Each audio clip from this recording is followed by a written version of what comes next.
原先伫中国大陆流行的非洲猪瘟第一型甲第二型病毒，经过定做了后，成为更具高传染性以及高致病性的病毒株。日前海关经检查处反国旅客所在猪肉制品当中，就发现这个新型的非洲猪瘟病毒株。为了防止新型病毒入侵台湾，中华邮政为即马开始，将针对亚洲18疫区国家的邮包进行专案检查，出动防疫犬、X 光机扫描以及人工查查等措施。全年的进口量就有达到14万件。那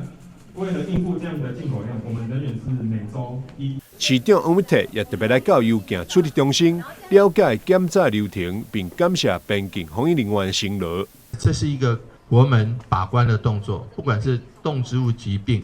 或者是人类的疾病，甚至毒品这些违禁品，不管是产业问题，更是治安问题，能够让我们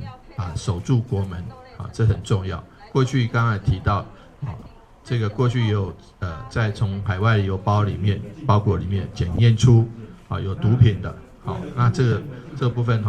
从人体携带到这个包裹寄送，通通都需要